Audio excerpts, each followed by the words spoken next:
os queremos dar os quiero dar en nombre del foro a todos los asistentes la más sincera bienvenida a esta mesa redonda. Estamos en un foro que desde hace 10 años, ya 10 años, pues viene creando espacio para el análisis, la reflexión, el debate sobre los temas de actualidad política, social, cultural y medioambiental. Sin duda, uno de los temas de actualidad y de especial calado es la aplicación en la región de Murcia pues, de la Cátedra de los Derechos Humanos y los Derechos de la Naturaleza. Por eso, en el foro, pues, en la familia del foro, nos sentimos especialmente felices de ser anfitriones de esta mesa y que era una de las primeras actividades públicas de la cátedra que acaba de nacer. Este curso, la Universidad de Murcia, en colaboración con la Asamblea Regional, con Ecologistas de Nación, con Amnistía Internacional, pues ha cogido en su seno, ya digo, lo que es la cátedra de los derechos humanos y los derechos de la naturaleza. Es una cátedra que nace con la finalidad de impulsar la defensa de los derechos humanos y de la naturaleza, pero desde la perspectiva de una relación indisoluble entre ambos. ¿Sí? Te estoy viendo. ¿Sí? ¿Qué pasa que no entro yo por ahí? ¿Ahora mejor? Bueno, como decía, regular. Es importante tener apagado el micro. ¿Me oís? Pepe, ¿me oís? Conrado, ¿tú me oyes? Sí. Conrado, si me haces coanfitriona, le apago el micro a todo el mundo. Apaga mi. Te hago anfitriona ahora mismo. Mirad, tocad abajo la pantalla, abajo a la izquierda pone silenciar. Tocad todos ahí el icono. Ya está. Alicia. Lo que pasa es que te he silenciado a ti, Conrado. Ahora ya lo sé. Perfecto, perfecto. Entonces, estaba diciendo.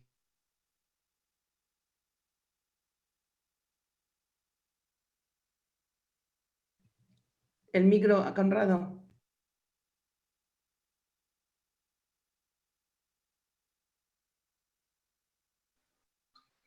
Entonces, estaba diciendo que esta cátedra nace con la finalidad de impulsar la defensa de los derechos humanos y de los derechos de la naturaleza, pero desde la perspectiva de la relación indisociable entre lo que son los derechos humanos y los derechos de la naturaleza. Los promotores de esta cátedra consideramos que es fundamental y urgente impulsar el compromiso de las instituciones públicas y las organizaciones sociales para afrontar el cambio climático y promover una transición ecológica y social que sea respetuosa con los derechos de las personas, con los derechos de las generaciones futuras y con los derechos de la naturaleza. Yo particularmente creo que todos somos hijos de la tierra. Pertenecemos por encima de todo a la tierra. Es ella la que nos da agua, la que nos da alimentos. No somos dueños de los bosques, ni de los espacios naturales, ni del petróleo, ni del oro. No somos dueños de nada. Me pregunto, ¿qué planeta queremos dejar a nuestros hijos? Bien, pues entonces, esta noche pues nos acompañan los ponentes de esta mesa. Ya los presentará Alicia y yo simplemente en nombre del foro por darles las gracias a todos por esta invitación y simplemente decir que son los que hace el día 26 del mes pasado, hace 3 semanas, participaron en el acto de presentación oficial de la cátedra en el rectorado de la Universidad de Murcia. Falta Carmen Rico, que nos acompaña desde el hospital. Desde aquí, mandarle un fuerte abrazo a Carmen. Lo que sí están es Alicia, que es la moderadora de la mesa, y además el vicerrectorado. Ella es vicerrectora de Empleo, Emprendimiento y Sociedad, y es la que ha cogido en su seno, digamos, dentro de lo grande que es la universidad, en su vicerrectorado, ha dado cobijo de forma entusiasta, activamente comprometida con esta cátedra. Yo, pues, yo sin más, salvo decir que es importante tener los micros apagados. El chat está activo, se pueden hacer preguntas por chat que luego trasladaremos a la mesa, y también luego para intervenir pues hay que levantar la mano y nosotros daremos la palabra. Y por último, recordar que esta sesión se está grabando, ¿vale? Pues nada, Alicia, cuando quieras. Muy bien, pues buenas noches ya a todos. Encantada de que me hayáis invitado. Es la primera vez que asisto al foro de pensamiento y el diálogo de Cieza. Y así que muchísimas gracias, Conrado, por contar conmigo. Bueno, como sabéis, una de las líneas prioritarias de la Universidad de Murcia se centra en promover precisamente este tipo de actuaciones en las que la universidad colabora con otras entidades públicos y privadas para el acceso y la generación de conocimiento científico y tecnológico. De hecho, esta cátedra y todas las cátedras que tenemos son un medio perfecto para hacer este tipo de colaboraciones estratégicas que pongan a la Universidad de Murcia en la vanguardia del conocimiento y de la transferencia. En la universidad tenemos ya 37 cátedras que realizan actividades de este tipo. Y bueno, pues hoy estamos aquí en el acto de una de ellas, que es la Cátedra de Derechos Humanos y de la Naturaleza, y porque una de las misiones de esta cátedra es entender y transformar en hechos y acciones que supongan un valor para la sociedad. Y sin duda la universidad, desde su independencia y como principal motor del conocimiento de la región, tenemos que poner sobre la mesa pues cuestiones como la que hoy tenemos hoy aquí, ¿no? Los derechos humanos, los derechos de la naturaleza como medio para transformar nuestra sociedad y para salvar nuestra tierra. Somos muy conscientes del papel que tenemos en la transición ecológica y por eso la Universidad de Murcia pues, apuesta por la investigación en medio ambiente. Son numerosos los grupos de investigación en esta materia. También estamos haciendo una labor de concienciación. No sé, me imagino que muchos de vosotros conocéis el proyecto Obsesiones, en el que estamos tratando de vincular a todas las áreas de la universidad, a todas las facultades, a todos los estudiantes, a todos los profesores en el proyecto de divulgación de la Agenda 2030. Y también tenemos programas formativos, reglados y no reglados. Y ahora ya el colmo del compromiso es la creación de esta cátedra de Derechos de la Naturaleza, que pone una guinda muy bonita a nuestra lucha. Una cátedra que ha sido impulsada por Teresa y que, como todo el mundo la conoce, pues luego hablaré un poquito de ella, y que gracias pues, a esta persona tan activa y tan positiva, pues estamos hoy aquí. Para hablar de los derechos de los humanos y de la naturaleza, hoy tenemos aquí a Antonio Campillo Meseguer, que es investigador en la cátedra y promotor de la Cátedra de Derechos de la Naturaleza. También es catedrático de Filosofía de la Universidad de Murcia. Ha sido investigador del Consejo Superior de Investigaciones Científicas, también de algún centro internacional en Francia, en París. También tenemos a Pedro Luengo Mitchell, portavoz y coordinador de Ecologistas en Acción, también una persona muy conocida, y también graduado en la UMU, que graduado en Biología de la Universidad de Murcia, así que exalumno egresado nuestro. También nos va a acompañar María Dolores Martínez Pay, diputada de la Asamblea Regional, otra exalumna de la Universidad de Murcia. Ella es licenciada también en Biología. Es miembro de muchas cosas, ¿no? Voy a decir así las que más se relacionan con el tema que hoy tratamos. Miembro de la Comisión de Asuntos Generales e Instituciones de la Unión Europea de Derechos Humanos. También es miembro de la Comisión Especial de Estudios de las Medidas Necesarias para garantizar la recuperación del Mar Menor. Y también miembro de la ponencia legislativa del Proyecto de Ley de Protección Integral del Mar Menor. En este debate intervendrá también Fernando López Bermúdez, que en nombre de Amnistía Internacional ha sido misionero durante 30 años en Centroamérica y en Chiapas, así que sabe mucho de derechos humanos, ¿no? Y también de derechos de la naturaleza. Y por último, la última persona en intervenir en la mesa será la directora de la cátedra, Teresa Vicente. Ya sabéis que es una experta en Derecho y Medio Ambiente, profesora de la Facultad de Derecho de Filosofía del Derecho y que ha realizado una intensa investigación en materia de legislación y justicia medioambiental y también en ramas relacionadas con la infancia, el feminismo jurídico, la justicia social, entre muchas otras cosas. Como ven, un grupo muy diverso que se unen en un tema común, que es los derechos de nuestros bienes naturales. Quiero agradecer, ya por último, pues a todas las personas que están en la sala, en esta sala de Zoom. Veo que hay 85 personas, Conrado.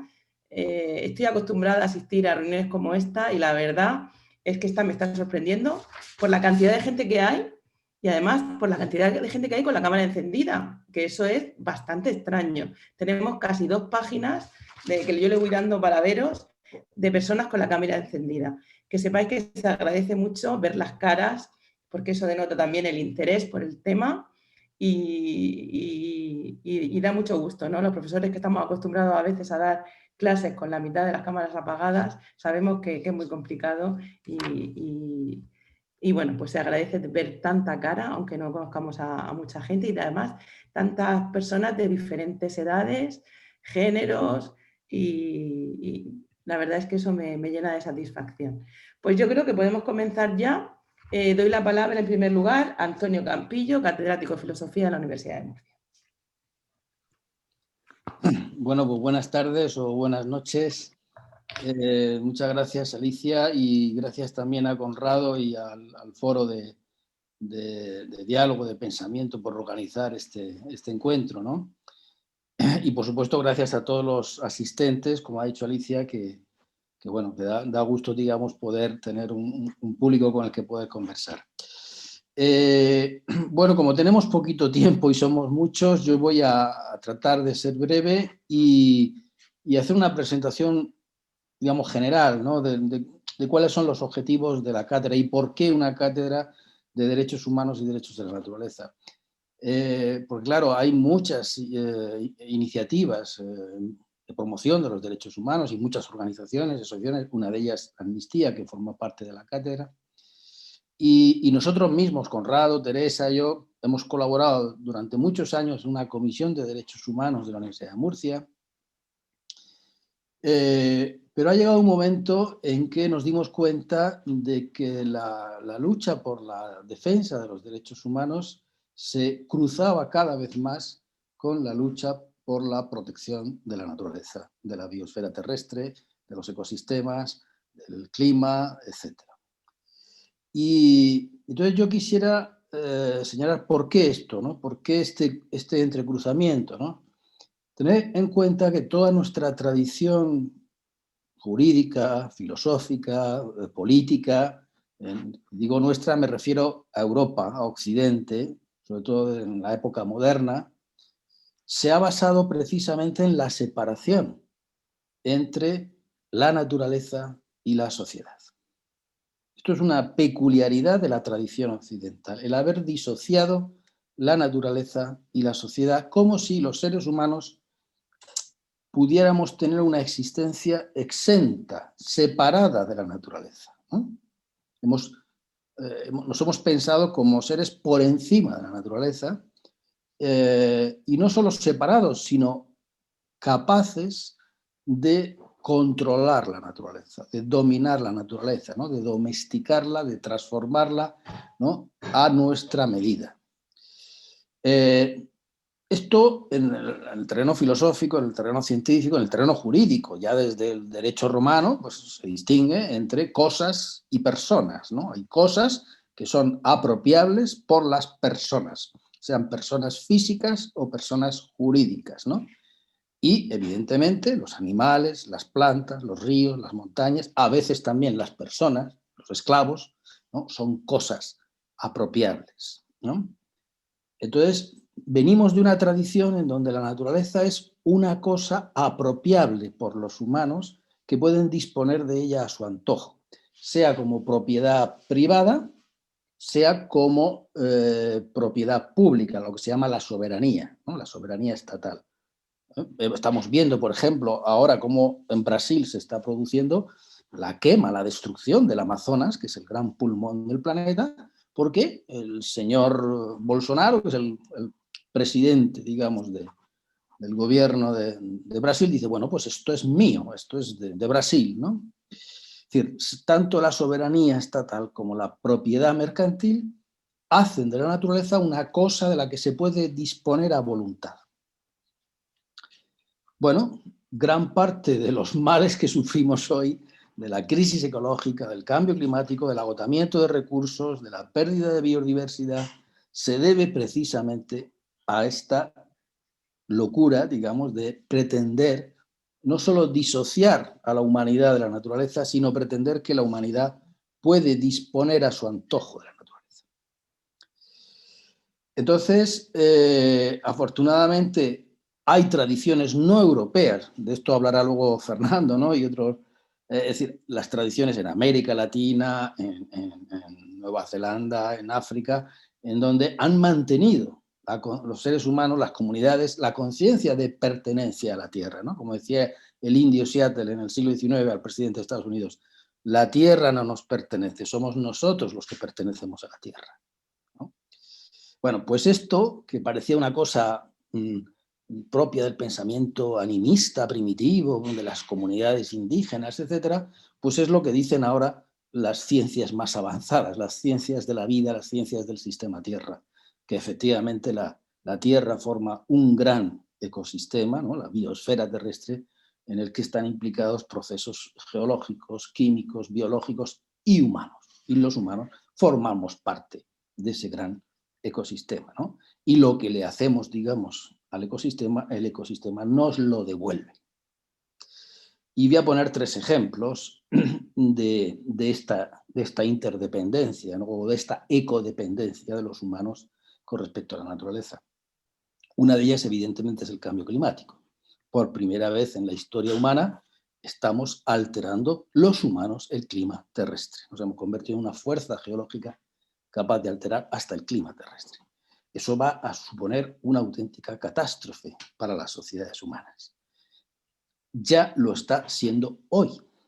Pensad una cosa, las migraciones internacionales, que son uno de los grandes problemas de los que se ocupan las organizaciones humanitarias de derechos humanos, los migrantes, refugiados, desplazados, hoy ya sabemos que el cambio climático es la principal causa de desplazamiento forzoso de las poblaciones.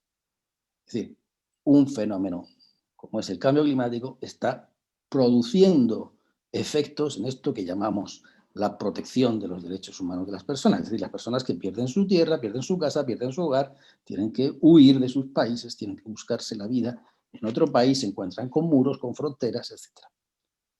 Segundo ejemplo, la pandemia.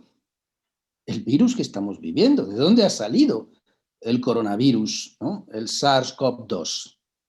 Pues también la ciencia nos lo dice. Ha salido de que estamos destruyendo los ecosistemas y están saltando una serie de virus de especies animales silvestres o salvajes a la especie humana, lo que se llama zoonosis. Están apareciendo una media de un virus por año en los últimos 30 años. ¿No? El SARS, el MERS, el ébola, etcétera, y ahora y vendrán otros. Es decir, la pandemia que estamos viviendo, que afecta a la salud de toda la humanidad, es efecto de la destrucción de los ecosistemas que nosotros mismos estamos provocando. Tercer ejemplo, el Mar Menor. El Mar Menor, que es la laguna salada más grande de Europa, la laguna salada permanente más grande de Europa, y de la que vive, por así decirlo, la joya de la corona de la región de Murcia.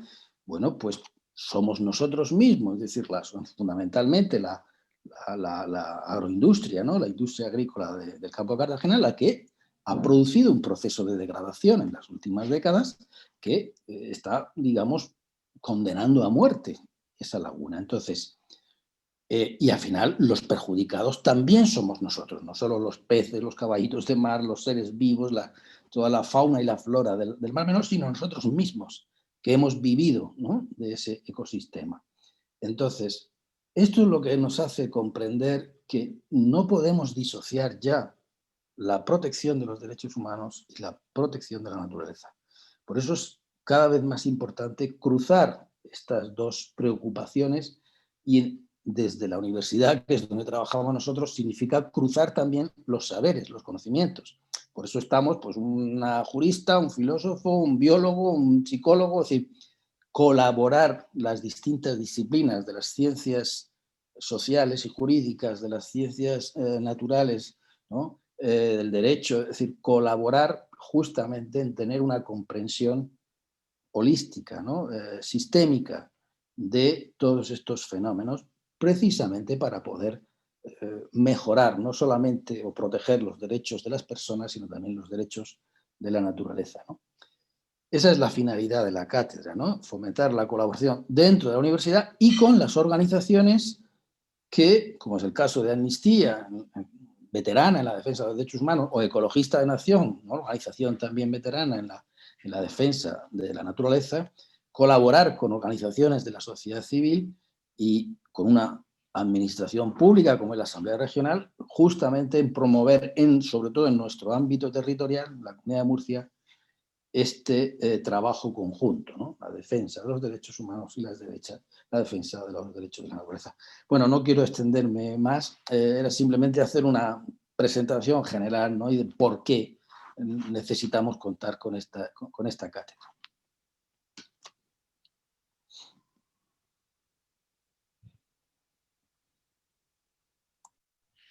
Perdón.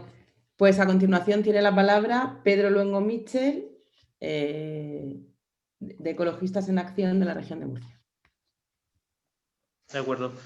Bueno, pues muchas gracias por la invitación al foro y bueno, pues a los asistentes, las personas asistentes también gracias por el interés, e intentaremos pues resolver cualquier duda que surja durante el periodo ya de preguntas y debates. Yo no me quiero extender mucho tampoco porque me interesa más pues la parte donde entremos al debate, y simplemente, bueno, pues como bien decía Antonio, hay un montón de problemas que sufrimos ahora mismo como sociedad relacionados con el medio ambiente y que tienen su origen precisamente en esa disociación que comentaba Antonio de pertenencia del ser humano al sistema ecológico de la Tierra. Hemos pensado que no teníamos nada que ver, hemos ido depredando el planeta de una manera cada vez más acelerada, sobre todo pues estos 2 últimos siglos ha sido la potencia de devastación del ser humano a la hora de explotar los recursos y expandir los impactos, pues ha sido cada vez más exponencial. Y solo hay que ver un poco la historia de estos 2 últimos siglos en todo el planeta y en especial pues en el mundo occidental, donde pues al final hemos llegado a un sistema muy, muy insostenible, con un alto consumo de recursos, bastante por encima de lo que realmente es necesario para una vida digna y para la supervivencia en este planeta, y que, bueno, pues cada vez es más evidente que nos abocamos hacia un abismo, pues no solamente ecológico, sino también social, porque hay que tener en cuenta que estamos basando nuestro desarrollo en un consumo de recursos que tiene fin, a pesar de que lo gastemos como si los recursos fueran infinitos para siempre, y no nos damos cuenta de que no se puede establecer un sistema económico con carácter infinito en un mundo que es finito y que tiene ciclos de renovación de algunos de los recursos, y otros recursos simplemente hay los que hay y cuando se acaben pues nos hemos quedado sin ese recurso.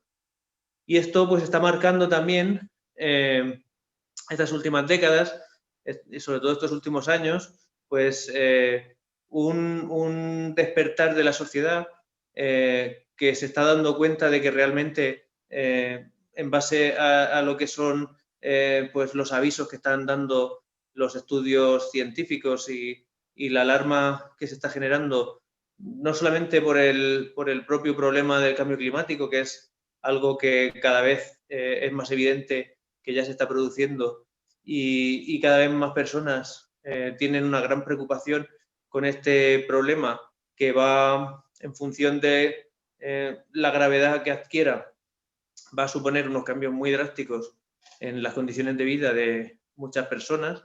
Como bien decía Antonio, ya está provocando y va a seguir provocando desplazamientos de personas en busca de terrenos pues, más amables para vivir, donde puedan desarrollar su vida con dignidad. Pero no solamente tenemos ese problema, tenemos un problema de algunos recursos que se están viendo pues cada vez más cercano su punto final, como puedan ser pues recursos como el petróleo, en el que ya hemos pasado el pico de máxima extracción y ya cada vez vamos a menos. La fecha de cuándo se terminará pues dependerá de cómo consumamos petróleo en las próximas décadas, pero está claro que estamos cada vez más cerca de ese final del petróleo como recurso energético estrella, ¿no? En el que se basa prácticamente la economía occidental. Y todo esto pues, nos hace ver que realmente estamos eliminando una naturaleza de la que dependemos y estamos provocando unos cambios en los ecosistemas y en los servicios que nos ofrece la naturaleza para mantener nuestra vida, que pues nos está limitando nuestra capacidad de existencia como especie y básicamente nos estamos autodirigiendo a una extinción de la especie humana de una forma bastante suicida, ¿no? Por esta forma de consumir, que además lo hacemos a sabiendas de lo que nos está produciendo, con cada vez más evidencias. Y ahí, pues como decía bien Antonio, ahí pues vemos que está muy ligado el futuro de la naturaleza al futuro de la especie humana y pues las organizaciones como la nuestra, como Ecologistas en Acción, que consideramos que está totalmente ligado los problemas ambientales al modelo que genera también desigualdades y problemas sociales y que para combatir ambas cosas hay que pues precisamente modificar ese modelo en el que nos movemos, pues es evidente que habrá que establecer cada vez más sinergias y conexiones entre los derechos humanos y los derechos de la naturaleza, que están pues absolutamente interconectados. Y por eso pues esta cátedra, esta iniciativa nos parece muy interesante y ahondar en ella pues nos parece algo ilusionante. Trasladado al caso concreto del Mar Menor, pues también es una cuestión bastante, pues, de una importancia bastante grande, porque la protección del Mar Menor y la lucha para evitar que lleguemos al punto en el que estamos llegando, pues la llevamos desarrollando organizaciones como la nuestra pues desde hace varias décadas y advirtiendo a los distintos gestores de las distintas administraciones pues de cuál era el camino que iba a llevar el Mar Menor. Y nos parece pues que es uno de los emblemas de la región de Murcia a nivel natural, pero también a nivel cultural y económico, y creemos que puede ser también pues un gran ejemplo para desarrollar esta interconexión entre derechos humanos, derechos sociales y derechos de la naturaleza, porque pues, es un ejemplo muy fácil de observar esa conexión que hay entre la vida humana, la cultura, la economía y el medio ambiente.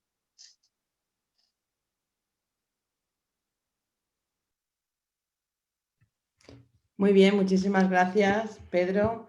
Pues ahora, deseando que se recupere Carmen Rico, que no ha podido estar con nosotros por un problema de salud, pues damos también paso a Fernando López Bermúdez en nombre de Amnistía Internacional. De parte del equipo de Amnistía Internacional de Murcia, un saludo y muy buenas noches a todos y a todas. La defensa de los derechos humanos, tal como están formulados en la Declaración Universal de Naciones Unidas y en diversos tratados y convenciones, es el eje transversal de Amnistía Internacional y columna vertebral de la sociedad humana. Esta declaración es el punto de partida que marca la marcha de toda la humanidad. La dignidad de toda persona sin discriminación es el fundamento. Sin embargo, en esta declaración, que fue elaborada en 1948, todavía no se concebían los derechos ambientales y los derechos de la naturaleza como parte intrínseca de los derechos humanos. En aquella época, hace 72 años, la problemática ambiental no se veía aún como una urgencia, como lo han descrito tanto Antonio como Pedro. Los derechos humanos han ido evolucionando, pasando por distintas generaciones. Desde los derechos civiles y políticos pasaron a los derechos económicos, sociales y culturales, conocidos como los DESC. Amnistía defiende el derecho a un medio ambiente sano y desde ahí se ha dado el paso para defender los derechos de la naturaleza. De este modo percibe los derechos humanos indisociablemente unidos a la defensa del medio ambiente y de la naturaleza. En las 3 décadas que yo he vivido y he trabajado en Centroamérica y Chiapas en tarea de derechos humanos, aprendí de los mayas que no hay que centrarse solo en los DESC, sino también en los derechos económicos, sociales y ambientales. DESCA, allí se dicen DESCA. Y todavía más, en los derechos de la naturaleza. La cosmovisión de los pueblos originarios de Amerindia revela que el ser humano no es dueño y señor de la naturaleza, sino que forma parte de ella. Ya lo mencionaba antes también Conrado. De ahí el respeto sagrado que los indígenas sienten por las montañas, ríos, lagos, mares, animales. El tránsito de la naturaleza objeto a naturaleza sujeto ha estado presente en los pueblos originarios de Amerindia desde tiempos remotos. Aceptar a la naturaleza como sujeto de derechos no ha sido fácil para los occidentales. El reconocimiento del derecho a tener derechos se ha conseguido siempre con luchas políticas y sociales para cambiar aquellas visiones y costumbres y leyes que negaban esos derechos. Lamentablemente todavía hay personas a las que se le niega el derecho en la práctica a tener derechos, por ejemplo, inmigrantes y refugiados. Hoy surge el desafío transformador de reconocer los derechos de la naturaleza, pasando de un mero enfoque antropocéntrico a uno más socio-biocéntrico, que reconozca la indivisibilidad de todas las formas de vida. El disfrute de los derechos humanos no puede separarse de un medio ambiente sano. La degradación ambiental genera graves violaciones de los derechos humanos, como el derecho a la salud, derecho a la alimentación, al agua. De ahí el derecho a la resistencia al extractivismo que explota y saquea los recursos naturales. Los más afectados son los pueblos indígenas que viven en una interdependencia indisoluble con la naturaleza y reconocen en su vida el valor intrínseco de lo que ellos llaman la madre tierra. Se trata, pues, de proteger la naturaleza y el medio ambiente, no solo por su conexión con una utilidad para el ser humano o por los atropellos sobre los derechos a la salud y la vida de las personas, sino también por su importancia para todos los organismos vivos con quienes se comparte el planeta, que merecen protección en sí mismos. Hoy vamos tomando conciencia de que todo lo que existe se encuentra interrelacionado y unido a través de una maravillosa trama de relaciones. Cada ser compone un eslabón de la inmensa corriente cósmica. Todos los seres de la naturaleza tienen dignidad y derecho a vivir. Antes, los seres humanos nos situábamos fuera de la naturaleza como dueños de ella y la explotábamos sin control para nuestro beneficio. Hoy hay más conciencia de que somos parte de ella y que cuidarla es cuidar la vida, cuidar el planeta. La naturaleza puede existir sin los seres humanos, pero nosotros, los seres humanos, no podemos vivir sin la madre tierra. En este sentido, es clara la encíclica Laudato Si del Papa Francisco cuando dice: nosotros mismos somos tierra, nuestro propio cuerpo está constituido por elementos del planeta. Y va más allá Francisco cuando afirma que estamos incluidos en la naturaleza, somos parte de ella y estamos interpenetrados. Decía yo anteriormente que existen derechos ambientales, que son los DESCA, que emergen desde los derechos humanos. Sin embargo, no podemos quedarnos solo ahí. La justicia ecológica busca asegurar la sobrevivencia de las especies y sus ecosistemas como redes de vida y restaurar lo que se ha degradado. Por eso considero que se deben aplicar simultáneamente la defensa de los derechos ambientales para las personas y los derechos ecológicos para la naturaleza. En síntesis, los derechos de la naturaleza se complementan e interrelacionan con los derechos humanos individuales, económicos, sociales, políticos, culturales y ambientales, y se potencian mutuamente. Vemos entonces la necesidad de la elaboración de una declaración conjunta de derechos para la humanidad y derechos para la naturaleza, porque ambos son derechos para la vida. Así lo manifestó Esteban Beltrán, director en España de Amnistía Internacional, el pasado 4 de febrero cuando estuvo aquí en Murcia, reunido en la sede del rectorado. Pienso que ha llegado el momento, y concluyo con esto, ha llegado el momento de un cambio de rumbo, que requiere un cambio de modelo socioeconómico para que, en vez de la competición propugnada por el sistema capitalista neoliberal, se refuerce el principio ético del cuidado y de la solidaridad. Las nuevas generaciones y la tierra se merecen una nueva luz de esperanza. Muchas gracias. Muchas gracias, Fernando. Muy interesante, como veis, ya tenemos la perspectiva de un filósofo, de un biólogo, de un misionero, y ahora nos toca la perspectiva de María Dolores Martínez Pay, diputada de la Asamblea Regional. Hola, buenas noches. Va a ser difícil desvincular mi papel político y mi papel profesional de lucha con el medio ambiente, de esa defensa. Y bueno, dar las gracias a este foro por invitarme y pertenecer a la cátedra que ha organizado Teresa Vicente.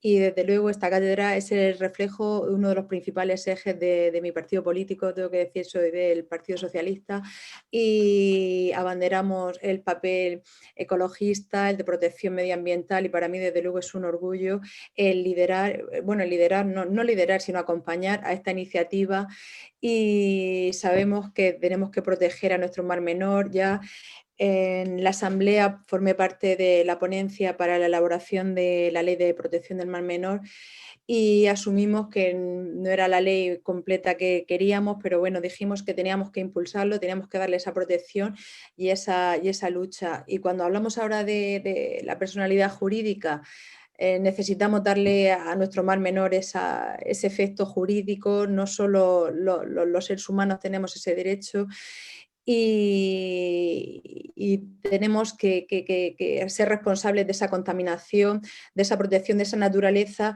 que no puede hablar, pero nos está devolviendo los efectos que estamos, lo que es esta época del antropoceno, está revertiendo. Tiene efectos boomerang, desde luego, como antes había dicho Antonio Campillo, tanto la pandemia, el cambio climático, esta elevación de temperatura, que somos el punto cero del cambio climático a nivel europeo, desde aquí de Murcia.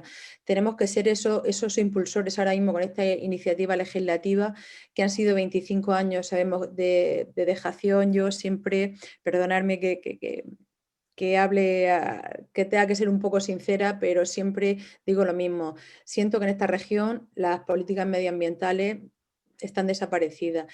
Estamos impulsando desde luego desde mi grupo esa lucha, y debemos de pensar sobre todo en la salud, porque esa salud planetaria depende de un ecosistema en equilibrio. Y voy a referirme a las palabras del ecólogo de Fernando Valladares, que hace una semana estuve oyendo también su ponencia de salud, y hablaba que en 2 siglos ha cambiado de la biomasa de los mamíferos de ser un 2%, actualmente han pasado 200 años y somos el 98% de biomasa. ¿Eso que supone? Que nosotros, el papel como ciudadanos, invadimos ese territorio, esa naturaleza, ese espacio que nos sentimos que somos los dueños.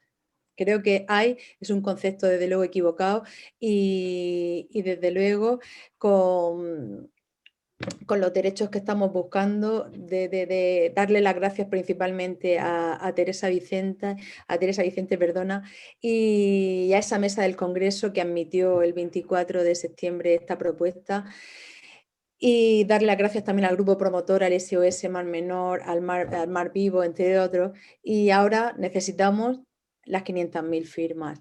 Y como hablábamos, los ecosistemas tienen derecho a sobrevivir y a no ser contaminados. Tenemos que luchar por esa salud planetaria desde el punto de vista de la ecología, buscando también esa protección legal. Creo que todos nos vamos a sentir muy orgullosos de ser parte de esos 500.000 firmas que buscamos esos derechos. Vamos a demostrarle al país que se puede cambiar. Vamos a sentar un precedente, que vamos a marcar un inicio para enmendar ese vacío y crear esa normativa de protección. Debemos de sentirnos con esperanzas, transmitirlo. Yo creo que lo podemos conseguir. Y la razón. Me gustó una frase que hace unas semanas también escuché, que decían que la razón es el alma de toda ley. Y con esta iniciativa, desde luego, ha impulsado Teresa, que todos podremos lograrlo y sentir que hemos contribuido a ese cambio legislativo, porque las leyes están al servicio de las personas y no las personas al servicio de la ley. Y nosotros ahora, como personas, vamos a darle esa protección a la naturaleza y a esos derechos, y entre todos podemos darle voz. Así que agradecida, y ya por las 500.000. Gracias, María Dolores.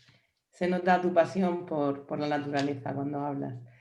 Pues ya como colofón a estas participaciones, nuestra flamante directora de la Cátedra de Derechos de la Naturaleza y alma de estas iniciativas, la profesora Teresa Vicente Jiménez. Buenas tardes, noches a todos. Muchas gracias al foro por invitarnos y por dar esta visibilidad a la reciente y flamante cátedra que entre todos hemos impulsado. Muchas gracias, mi querida Alicia, que está ahí siempre, en las buenas y en las malas.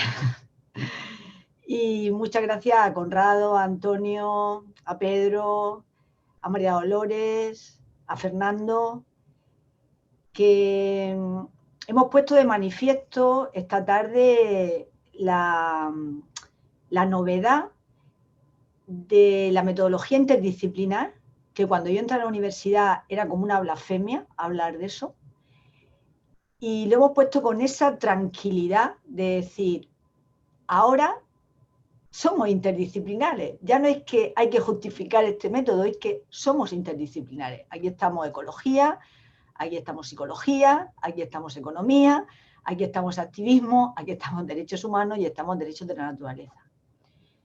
Gracias, Alicia, porque también es verdad que cuesta romper los hábitos, cuesta romper los compromisos con el pasado y abrir un futuro que nos pueda dar soluciones para un problema tan grave como el que tenemos.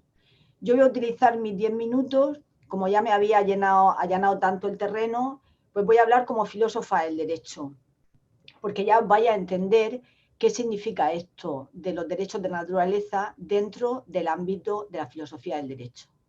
La justicia ecológica, como bien ha dicho Fernando, está dentro de la teoría de la justicia. Y la teoría de la justicia, por mucho que los filósofos del derecho, uno de sus temas es qué entra dentro de la filosofía del derecho y qué no entra, la teoría de la justicia nunca podrán sacarla de la filosofía del derecho, porque es su raíz y es lo que nos hace a todos pensadores, porque los seres humanos somos los únicos seres de la naturaleza que podemos pensar, por eso somos responsables del daño que le hemos hecho a la naturaleza. Y esa capacidad de pensar no solamente la tenemos los que tenemos la oportunidad política y jurídica de ir a la universidad, no solamente los que nos han nombrado guardianes del conocimiento, sino esa capacidad de pensar la tiene todo el mundo y ese sentimiento de justicia la tiene todo el mundo. Entonces, la justicia, la teoría de la justicia, aunque científicamente pertenece a la filosofía del derecho, es algo en el que todos podemos participar. Yo, como profesora de filosofía del derecho, tengo que explicar en teoría del derecho, en primero, y en filosofía del derecho en cuarto, diferentes contenidos. En teoría del derecho tengo que explicar la teoría de la norma, la teoría del ordenamiento jurídico, los conceptos jurídicos fundamentales, las fuentes del derecho, el proceso de evolución del Estado de Derecho. Y dentro de la filosofía del derecho tengo que explicar epistemología jurídica, metodología jurídica, hermenéutica jurídica, teoría de la argumentación, pero en las dos hay un apartado que es la teoría de la justicia y dentro de ese apartado explico justicia ecológica. ¿Por qué? Porque hay una relación entre el derecho y la justicia. La justicia puede estar al lado del derecho, que es una de las características del derecho moderno. El derecho debe ser justo y para ser justo tiene que hacer realidad una teoría de la justicia. Y además, la justicia está por encima del derecho. ¿Por qué? Porque una de las características del derecho es la evolución. El derecho tiene que responder al cambio social y al cambio en la conciencia de la humanidad y en la ética, que es ese sentir racional y de justicia que todos compartimos. El primer modelo del derecho moderno, del cual nosotros vivimos hoy, realizó una teoría de la justicia, que era la teoría de la justicia liberal. Hasta ese momento no se podía pensar en otro modelo. Ese dio lugar al Estado de Derecho, que es una fórmula que viene de la doctrina alemana, de Kant. En ese Estado de Derecho, cuando se hizo realidad, pues llega un término jurídico un término fundamental del derecho, que es la personalidad jurídica. La personalidad jurídica es como los cimientos de una casa. Es una ficción que hace el derecho para poder luego otorgar derechos. De tal manera que esa llave se la queda el derecho positivo, y en el derecho moderno nos dice: las mujeres, vosotras no vais a tener personalidad jurídica. La naturaleza no va a tener personalidad jurídica. Las razas que no sean las blancas no van a tener personalidad jurídica. Va a tener personalidad jurídica solamente los hombres, los blancos y los que tienen dinero, que son pues los únicos que podían votar. Con ese modelo jurídico se hizo posible un modelo económico que triunfó en todo el mundo. Por ejemplo, pues podíamos ir a América, traer todos sus recursos y declarar que esas personas ni eran personas y además sus recursos ni les pertenecían. Y además el otorgarlo por vía de la fuerza era lo que legitimaba eso. Las mujeres pues ya tenían a más de la mitad de la humanidad que estábamos al servicio de los hombres. No éramos sujetos económicos, no éramos sujetos políticos y por tanto éramos como la naturaleza. Se podía hacer con nosotras lo que quisiera. Las otras razas igual. Esto, claro, triunfó en el siglo XIX, por eso pues Europa fue el triunfo del modelo capitalista a nivel jurídico, político y económico. Pero claro, los excluidos de ese modelo pues no se quedaron callados. Entonces los excluidos fue un movimiento social nutrido por ideas, porque siempre, por eso se dice que no hay nada más potente que una idea cuyo momento ha llegado. Es decir, para que un pueblo se levante y se dé cuenta de una injusticia y salga a la calle, tienen que haber unas ideas que lo empoderen. Entonces, en el siglo XIX, cuando había triunfado este modelo, pues hay otras ideas que empoderan a las personas y nos dicen a los trabajadores que nosotros no tenemos derechos, que no somos personas. Nos dicen a las mujeres que nosotras no somos sujetos de derecho. ¿Por qué?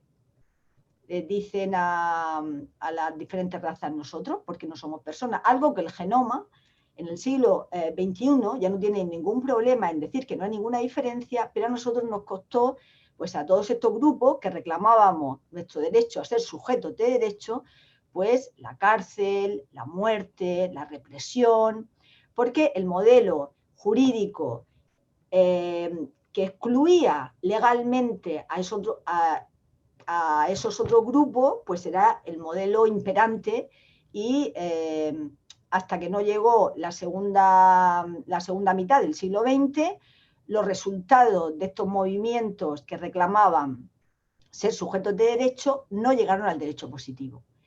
¿Por qué llegan al derecho positivo? Porque ese modelo de justicia liberal, que solamente hacía partícipes de derecho a un pequeño grupo de la humanidad y excluía a todos los demás, y por supuesto al medio ambiente lo consideraba un objeto, con el error de considerar lo que ha subrayado Pedro, que la naturaleza tenía un poder mágico, era renovable 100% y que debíamos de agredirla lo más rápido mejor para sostener esa idea de progreso humano.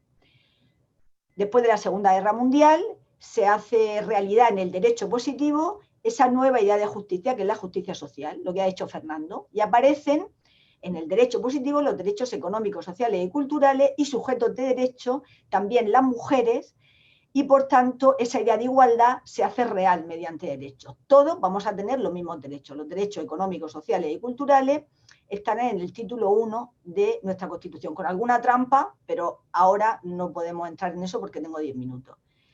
Entonces, en España fuimos con retraso. Eso se creó en los años 80, a partir de la Constitución. Yo entré en la universidad en el año 81. A mí me tocó el gran cambio de un modelo jurídico en el que hablar de justicia social y hablar de derechos sociales era una locura. Te costaba la cárcel, te costaba hablar. Mi abuela no pudo ir a la universidad. Las mujeres, por mucho que digan que teníamos personalidad jurídica, era un concepto vacío, porque no teníamos ni siquiera derecho a votar. Los primeros derechos de las mujeres los tuvimos a principios del siglo XIX y le costó la cárcel y la muerte a todas las mujeres sufragistas que trataban de demostrar algo tan real como que las mujeres tenemos las mismas capacidades y podemos ser sujetos de derecho igual que los hombres. ¿Vale? Este modelo llega a la universidad de Murcia y durante el año 81, antes eran 5 años la carrera, y resulta que yo en esa época, como hay aquí muchos biólogos, pues mis compañeros de estudio eran de biología todos. Entonces yo sabía que el planeta tenía un grave problema, que ya había habido la cumbre de todas las Naciones Unidas, la cumbre de Estocolmo, donde se decía que el planeta estaba muy enfermo y que la causa de esta enfermedad era el modelo de desarrollo que teníamos, que era un modelo jurídico, político y económico. Entonces yo empecé a preguntarme, claro, a mí no me sorprendía que la justicia social se hubiera hecho realidad en el modelo de Estado social de derecho que dice el artículo 1 de nuestra Constitución. A las generaciones anteriores, a mi padre, que es abogado, a mis abuelos, pues les parecía un logro maravilloso, pero a mí el que los hijos legítimos e ilegítimos tuvieran los mismos derechos me parecía lo más normal del mundo. Pero hasta ese momento los hijos ilegítimos no tenían derecho a paga y se morían de hambre, ellos y sus madres. No había derecho a divorcio ni a separación, las mujeres... Entonces todo eso a nosotros nos pareció normal, pero claro, lo que no nos parecía normal es que no se protegiera la naturaleza, con lo enferma que estaba y sabiendo que los responsables éramos nosotros.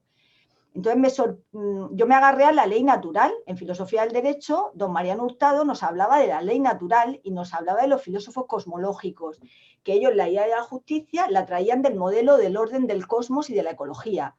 Y yo le dije, don Mariano, ¿y por qué no se protege la naturaleza? ¿Por qué no hay ninguna ley? No, es que hay una separación entre la ciencia social y la ciencia natural y nosotros no podemos plantearnos eso. ¿Pero por qué no nos podemos plantear eso si nosotros somos los responsables de eso?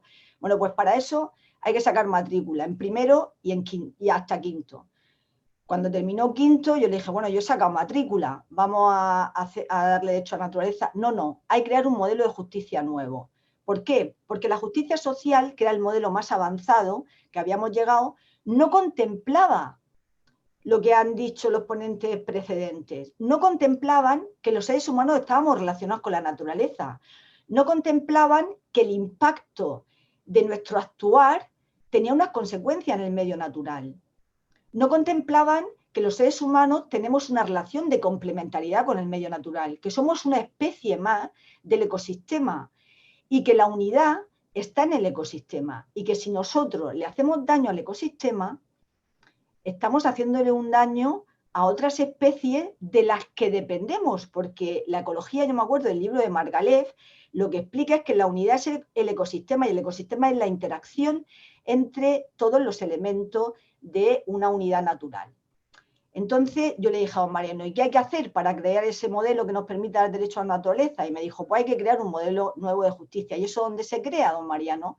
Eso se crea en la filosofía del derecho, porque es el único ámbito del derecho que es creador y que además es crítico. Entonces le dije, bueno, pues vamos a crearlo. Entonces dijimos que íbamos a crearlo, pero empezaron a oponerse en el departamento que no podíamos, que había una separación entre ciencias sociales y ciencias naturales. Me quedan unos minutos, pues para abreviar, la condición que puso don Mariano, porque yo me empeñé, me decía que lo hiciera sobre Benzan, y yo le dije que no, que yo quería hacerla sobre la justicia ecológica para poderla de hecho a la naturaleza, me dijo, tiene que haber un catedrático de ecología que codirija esta tesis. Entonces Luis Ramírez fue el que codirigió la tesis con don Mariano Hurtado. Fue el primer tribunal interdisciplinar en la Facultad de Derecho. El primer tribunal de la historia en que se sentaron la mitad ecólogos y la mitad filósofos del derecho y un catedrático de Derecho Constitucional, por lo del artículo 45, que fue Carrorena.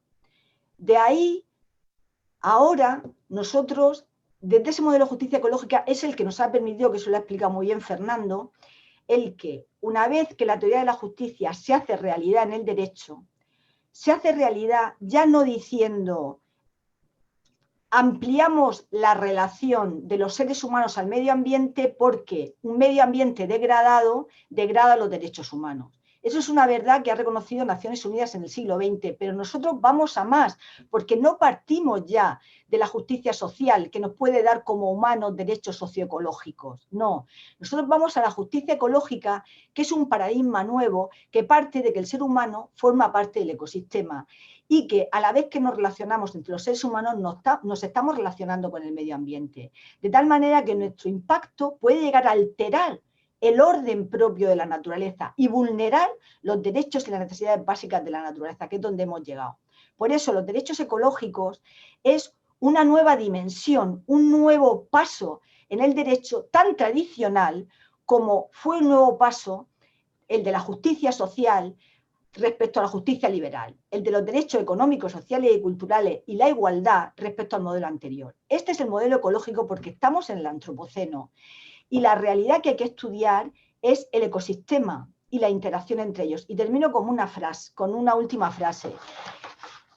Bueno, me gustaría decir solamente que esto lo hemos hecho realidad en el terreno de los derechos con la ILP. La ILP del Mar Menor quiere decir que hemos ido al derecho positivo, hemos encontrado un marco legal, una iniciativa legislativa popular. Yo me la sabía porque es del año 84, cuando yo estaba estudiando en la Facultad de Derecho, y ya lo vimos con Luis Ramírez, que esto podría ser lo que nos permitiera darle derecho al medio natural. Por eso, esta iniciativa legislativa nace de un estudio de la Facultad de Derecho del año pasado, de la Clínica Jurídica, sobre cómo dar derechos propios al Mar Menor, después de pasarme el año anterior, becada, por Séneca, estudiando en el Centro de Justicia y Clima de la Universidad de Reading, en qué casos en todo el planeta ya se le ha dado derechos a ecosistemas como el río Atrato, el río Wanganí, la Amazonía colombiana, el lago Erie, etc.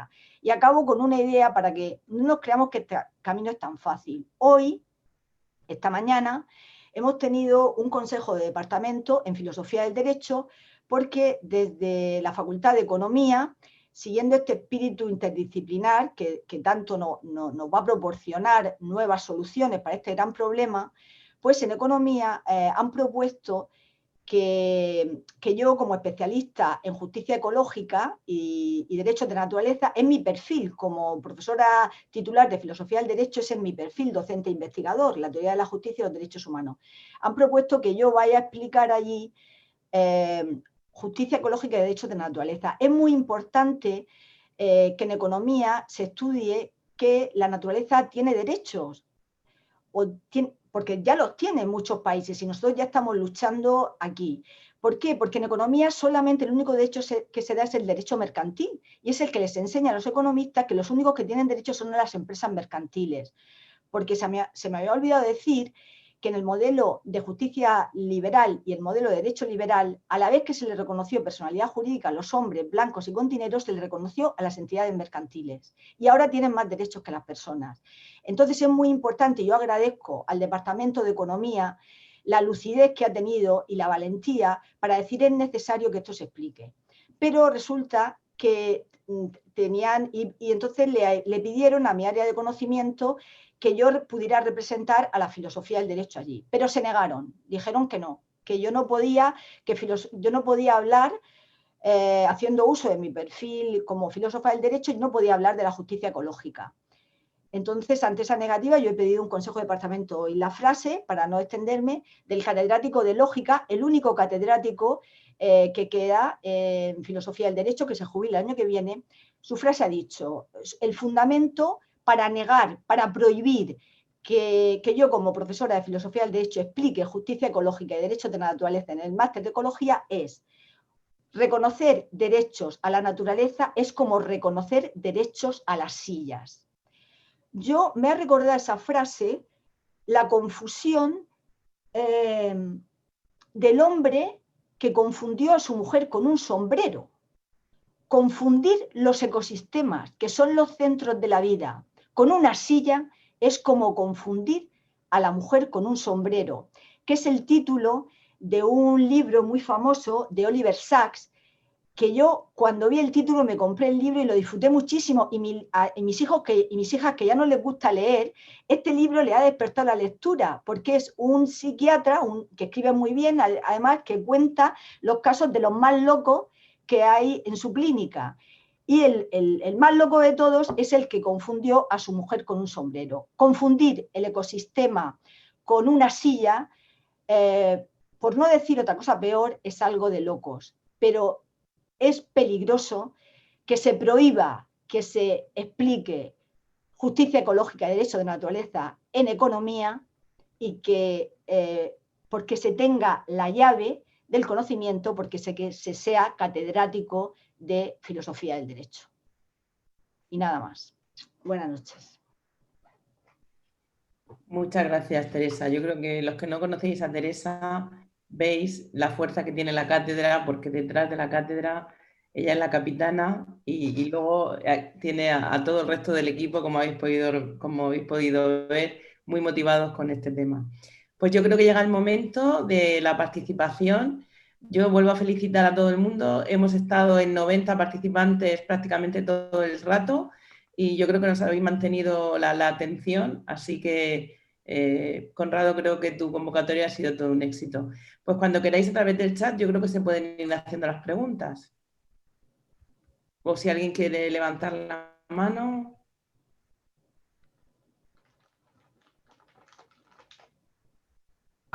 Mientras que levantan la mano, porque podemos ir levantando la mano. Redmi ha levantado la mano. No sé. Ay, creo que soy yo porque no he puesto el nombre, perdón. Me llamo Patricia y tengo una serie de preguntas sobre la terminología, ¿no? Yo vengo del campo de ciencias ambientales y me pasa un poco, por ejemplo, antropoceno, no le definiría así, le definiría como capitaloceno, ¿no? Porque al final no hemos contribuido todas las personas igual al cambio climático, pero me pasa que si queremos llegar a parte del poder legislativo, y ahí viene mi duda, los términos creo que a veces que utilizamos en distintos campos pueden ser confusos. Por ejemplo, salvar la Tierra va a vivir muchos más años, el problema va a ser un poco más la civilización, es decir, la sociedad, las especies, la biodiversidad, el ser humano, o otros términos que se utilizan como medio ambiente, al final es las relaciones de los factores bióticos y abióticos, es decir, todo, el aire, el ser humano inclusive, toda esa parte, ¿no? Y entonces, ¿cómo poder hacer en ese campo interdisciplinar que no se nos olviden esos términos? Y mi duda también viene a través de los derechos, ¿no? Se han hablado de poner derechos a la naturaleza, entiendo que el ser humano entra dentro de la naturaleza, pero cómo esos derechos, si no se hace una educación también o una información, puede llegar, porque al final los parques nacionales tienen una legislación dada y sin embargo muchas veces pasa que se saltan. Teresa, ¿contestas tú? El micrófono, Teresa. Vale, bueno, voy a responder desde mi ámbito jurídico, que aquí el problema, desde luego, es un problema primero de pensamiento y de conciencia, ¿no? Tener esa conciencia ecológica que desde los años 70 pues, ha habido un movimiento mundial en defensa de que formamos parte de la naturaleza y que somos responsables del daño que le estábamos haciendo. En el ámbito intelectual se formó el nuevo concepto de ética ecológica. Esto fue una gran revolución. Es decir, la ética, esto Antonio Campillo lo puede explicar mejor que yo, la ética era algo como exclusivo del ser humano. Entonces, por ejemplo, como jurista, para poder crear el nuevo paradigma de la justicia ecológica, necesitábamos que ya se hubiera creado una ética ecológica. En los años 80 encontramos un libro de un pensador alemán, Wim Bacher, un profesor. Yo lo he conocido este año en Hamburgo, cuando he estado haciendo, pues gracias a Alicia también, pues relacionarnos con la Universidad de Hamburgo para poder colaborar en este nuevo impulso de los derechos de la naturaleza. Y he conocido ahí a Wim Bacher bueno, no lo he conocido personalmente, pero sí en la Universidad de Hamburgo, la gente con la que me entrevisté pues tenía el mismo libro que yo, que para mí ese libro es mágico, ¿no? Alguna vez, si hay tiempo, porque ahora no me quiero demorar. Entonces Wim Bacher lo que hace en los años 80 es que recoge ese nuevo concepto tan revolucionario que causaba risas a muchos, de que la naturaleza formaba parte de la ética. Y recoge pensamientos sobre todo alemán y inglés y norteamericano, pero sobre todo pensadores y profesores, filósofos y filósofos del derecho de alemanes.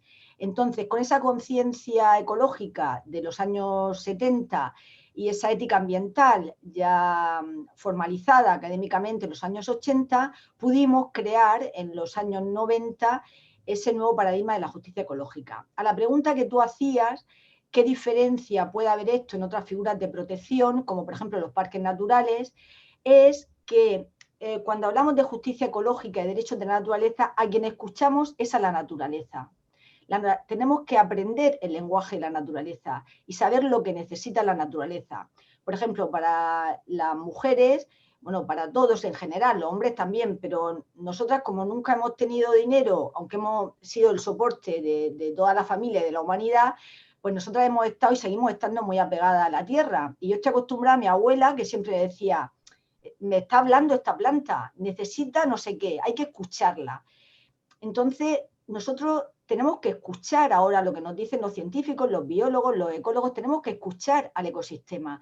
Y eso nos lo va a dar los derechos de la naturaleza. Es decir, los derechos vienen de las necesidades, pero no solamente tienen necesidades los derechos humanos, sino tienen necesidades de la naturaleza. Y tenemos que compaginar las necesidades de los seres humanos con las necesidades de la naturaleza. Por eso, la justicia ecológica está dentro del modelo de justicia distributiva, porque ahora, como ha dicho Conrado, tenemos que distribuir no solamente con los demás, que ya hemos hecho efectivos los derechos económicos, sociales y culturales, sino tenemos que compartir, tenemos que distribuir con todas las demás especies con las que compartimos la tierra. Esa es la nueva idea y eso es lo que tú decías de la educación.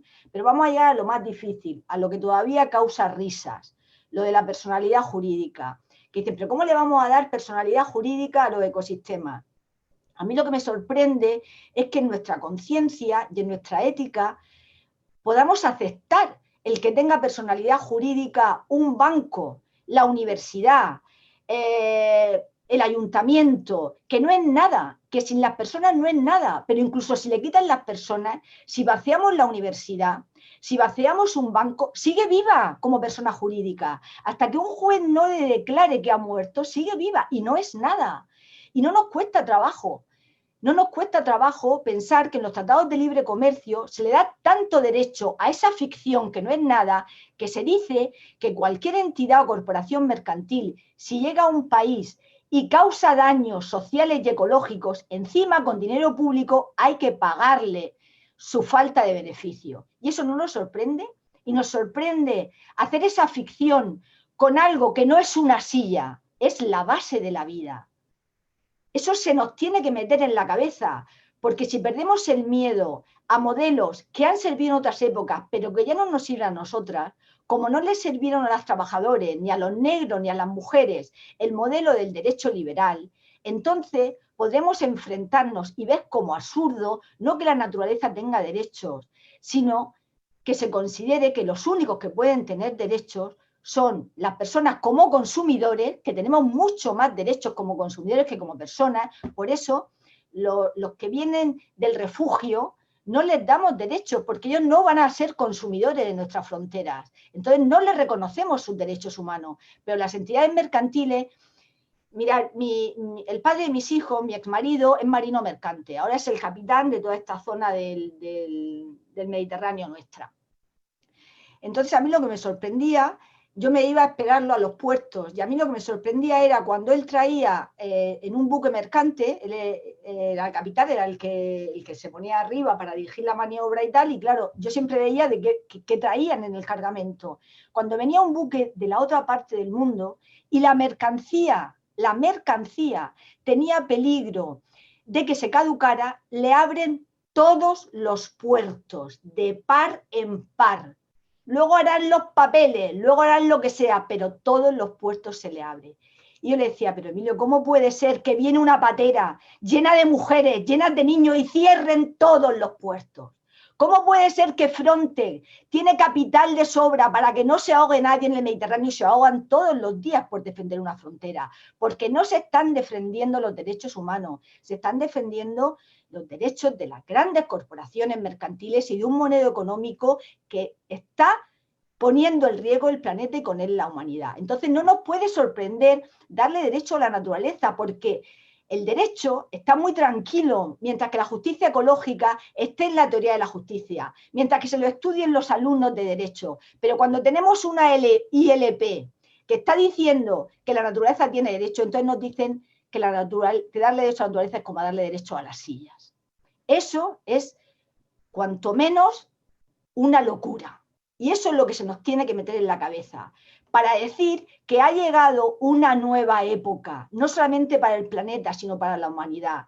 Y la única manera de frenar esto en el poco tiempo que nos queda es darle derecho a la naturaleza, porque entonces estamos obligados a compartir el planeta con las demás especies. Mientras, esto es cosa de filósofos, con todo mi respeto, Antonio, que tú sé que eres un gran luchador, esto es cosa de los éticos, esto es cosa de Teresa Vicente, que solamente se lo explica a sus alumnos. Pero cuando digo que eso es algo que es un paradigma nuevo, tan tradicional como el camino que ha seguido el derecho moderno, entonces ya ahí prohibido hablar, barbaridad, locura, que no se hable de los derechos de la naturaleza, que no se hable de los derechos del Mar Menor, que se hable de los derechos de la naturaleza, pero no de los derechos del Mar Menor. Pues han llegado tarde, porque no nos van a callar, porque estamos hablando de nuestros hijos y estamos hablando de una conciencia que compartimos con toda la humanidad. Y cuando eso nosotros lo hagamos nuestro, entonces los que se sorprenderán de sus palabras serán los que dicen que es una locura darle derecho a la naturaleza. Lo que es una locura es que la naturaleza sea considerada todavía como un objeto y que el modelo económico siga siendo la base de la depredación del medio ambiente. Porque, y si no que me corrija Pedro Luengo, que ellos van a presentar el informe y que me corrija Amnistía Internacional, desde que hicimos el Acuerdo de París en 2015, que es la norma jurídica de mayor fuerza obligatoria, vamos a peor en todo. En los 3 informes de ecosistemas, de calentamiento global y de biodiversidad, vamos a peor. ¿Por qué vamos a peor? Porque seguimos con el mismo modelo y que la justicia ecológica esté ahí. Cuando la naturaleza tenga derecho, no quiere decir que se va a solucionar todo, que se va a solucionar el Mar Menor, no. Pero vamos a estar a la altura de los tiempos y esto nos va a costar. Pero bueno, yo me estoy enrollando mucho, pero bueno, ya me callo. Adiós. Teresa, no te estás enrollando, nos están dando una clase magistral muy buena. Y como ves en el chat, un placer escucharte, Teresa, así que están de acuerdo conmigo. No sé si hay alguna otra pregunta o alguna persona que quiera intervenir. Sí, yo quería hacer una pregunta en general a todos los ponentes. Bueno, primero de todo, felicitaros por vuestro trabajo, por vuestro compromiso. Yo tuve la suerte de tener a Antonio Campillo de profesor y creo que Teresa no lo ha dicho con maldad, pero que los filósofos tenemos mucho que decir, porque las ideas son las que cambian el mundo y bueno, nosotros no es que tengamos la exclusividad de las ideas, pero bueno, dedicamos mucho tiempo a pensar. Un momento, que creo que me quedo sin batería. A ver. Bueno, lo que quería decir es que me ha sorprendido que... No sé si se me escucha. ¿Se me escucha? Sí, se te escucha perfectamente. Vale. Lo que quería decir es que me sorprende que haya tenido me ha parecido graciosa la anécdota, ¿no?, con el catedrático de lógica y me ha parecido también sorprendente que un catedrático de lógica cometa semejante falsa analogía, ¿no? Porque comparar a la naturaleza con una silla, pues hasta un niño de primaria te puede decir que una silla es un ser inerte y la naturaleza es un ser vivo, ¿no? La clave yo creo que está, como ha dicho Fernando, en el concepto de dignidad y en partir del reconocimiento de la dignidad de la naturaleza. Porque Fernando también lo ha dicho y él ha estado en Chiapas y seguramente habrá visto barbaridades y todavía hoy en día, como tú has dicho, Teresa, asistimos al pisoteo de los derechos humanos casi a diario. Y está bien que esto se convierta en ley positiva, pero el cambio que necesitamos es un cambio de conciencia, ¿no? Entonces, debemos partir de ese cambio de paradigma y yo lo que quería preguntar es ¿qué se puede hacer, aunque ya las nuevas generaciones parece que tienen esto más interiorizado, qué podemos hacer para que de verdad se empiece a considerar a la naturaleza no como un medio, ¿no?, porque este quizás es el problema, sino como un fin en sí mismo? Porque un pastor es capaz de concebir a la naturaleza como medio, pero también como fin, que esto es lo curioso, ¿no? O sea, hasta las personas quizás menos preparadas y que están al margen de toda esta esfera de las cátedras y de la universidad, son capaces de entender esa dignidad que está presente en la naturaleza. Y la pregunta sería esa, ¿no? Si si ese debería ser el punto de partida y cómo podríamos acercarnos a ese punto de partida, ¿no? Cómo podríamos de verdad, antes que reconocer que es una, por supuesto, es una gran idea y hay que felicitarse, ¿no? Porque se haya puesto en marcha esta cátedra, pero ¿cómo podríamos conseguir, desde esto sería ya más del plano de la ética, que se le reconozca esa dignidad a la naturaleza? Muy bien, ¿alguien quiere contestar? Yo creo que Antonio, ¿no? Porque si hay Antonio el filósofo. Hola, ¿qué tal? Bueno, como decía Teresa antes, es que estamos, es decir, las alertas sobre la crisis ecológica global, lo que ahora se llama el colapso civilizatorio, comenzaron hace ya 50 años. O sea, el primer informe del Club de Roma sobre los límites del crecimiento es del año 72. Naciones Unidas crea el Programa de Naciones Unidas para el Medio Ambiente en el año 72. Los primeros estudios sobre el cambio climático son de los años 70-80. Es decir, llevamos mucho tiempo sabiendo que lo estamos... De hecho, vamos a ir un día, a lo mejor les puedo sacar un cuadro, ¿sabes? Vale. Que me haga un cuadro. Y vamos a ir un día. Actívate el micrófono, Antonio, que te... Sí, es que ha habido una interferencia ahí, ¿no? Llevamos mucho tiempo, quiero decir, llevamos la comunidad científica, los biólogos, los geólogos, los investigadores, ¿no? Hay un desajuste enorme entre lo que hoy día sabe la ciencia, ¿no? De lo que es la Tierra, de lo que es la naturaleza, de cómo funciona, de cómo dependemos de la naturaleza. Es decir, sabemos, vamos, muchísimo sobre cómo estamos exterminando especies, agotando ecosistemas, agotando los combustibles fósiles, cambiando el clima de la Tierra, todo esto. Sin embargo, las políticas públicas, las facultades económicas, o sea, el discurso económico dominante, el discurso jurídico, ¿no? Las leyes, es decir, siguen funcionando como zombies, o sea, con unos esquemas mentales, unos valores, unas categorías jurídicas, filosóficas, políticas, obsoletas, que ya no se corresponden con el mundo en el que estamos. Entonces, hay un desequilibrio brutal. Entonces, ahí es donde yo creo que, por un lado, el activismo social, es decir, ecologistas, amnistía, es decir, lo que son las organizaciones militantes, digamos, y por otro lado, el trabajo de la universidad, porque nosotros, la cátedra, a fin de cuentas, es una institución de la universidad, tenemos una responsabilidad en justamente intentar sortear ese desequilibrio, o sea, que haya un catedrático en la universidad que se atreva a decir ese disparate que ha comentado Teresa, pues esto es responsabilidad nuestra de la universidad. Esto no puede ser.